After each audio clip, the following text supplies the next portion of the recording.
Hi guys, my name is Ephraim and today I will be doing a review of this Mcoplus 35mm F1.6 lens. I've been using this lens for some time now and I want to share my opinions and thoughts to you regarding this lens. So I believe it can really help you to make your decision when buying this lens. So let's just dive right into the review.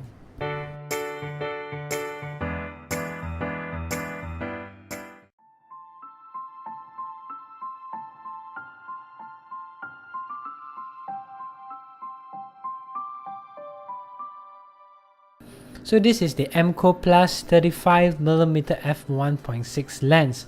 So first of all, it weighs at 206 grams. On the front, you get a 46mm filter thread.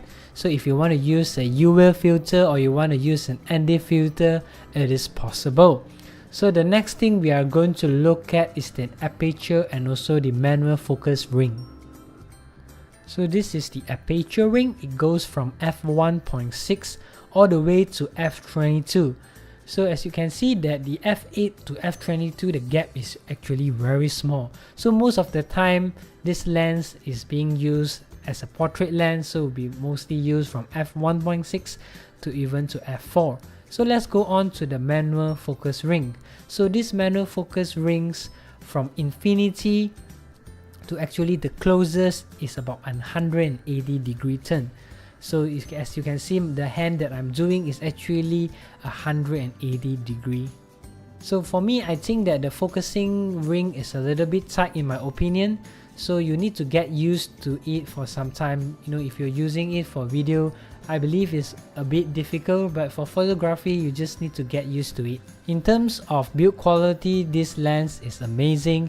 It is made out of metal, and the lens cap as well is made out of metal. So for the price you are paying, you're actually getting a very good lens. So now I will show you some of the photos that I've taken with this lens. I'm using the Fujifilm X-A10 mirrorless camera.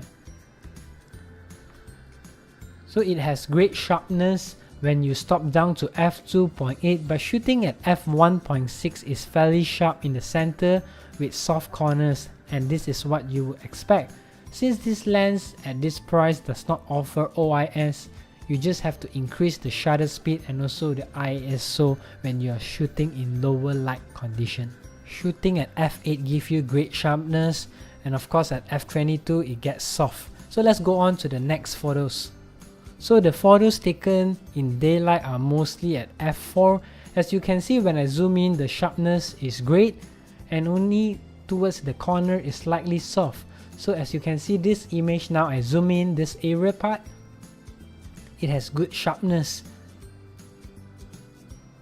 And when I zoom it out, it just looks amazing. So as you can see, the next photo I'm showing you, the lens quality produced good result.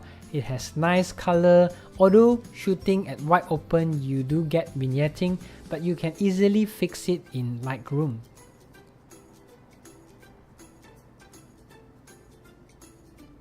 So moving on, you know, as I take these pictures outdoor, the sharpness of the picture is pretty good in my opinion if you are just shooting stop down to f4. Okay, this image I'm shot with f2.8. As you can see, the center is sharp, but towards the corner is pretty blurry and soft. So if you were to take, you know, in outdoors situation, I recommend you to shoot at f4 or even at f8. So these are the photos that I've taken in the train. This is through the window, this as well. So it's just the photos that I'm just trying to take. Okay, next one is the one in the bridge. Okay, in terms of sharpness on the center at f2.8, it's pretty good, I would say.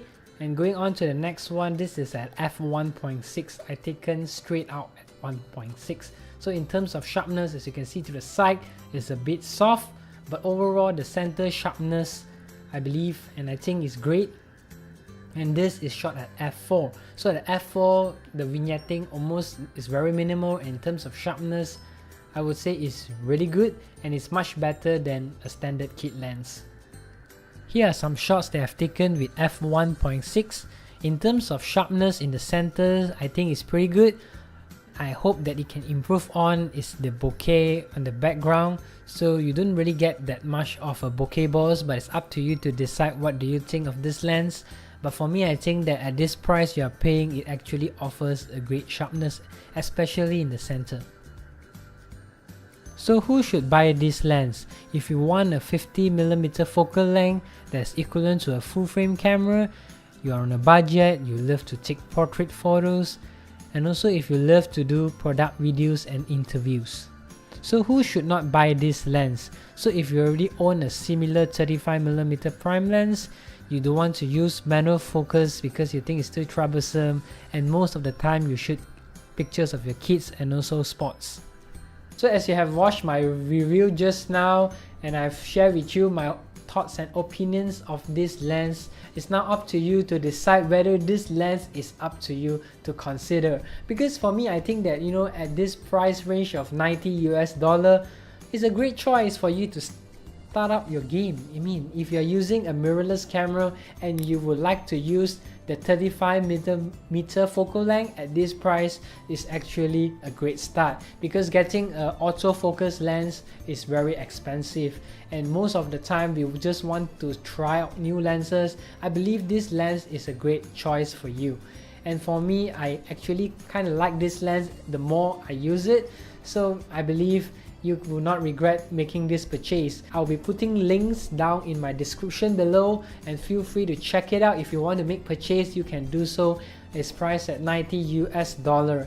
So that's all from me. If you think that this video has actually helped you in making this decision to buy this lens, feel free to give me a thumbs up, and remember to subscribe to my channel. I'll be producing, you know, better quality videos, and more reviews will be coming up as well. So I just want to say thank you for watching, and as well as always, take care everyone. Have a great day. Goodbye and God bless you.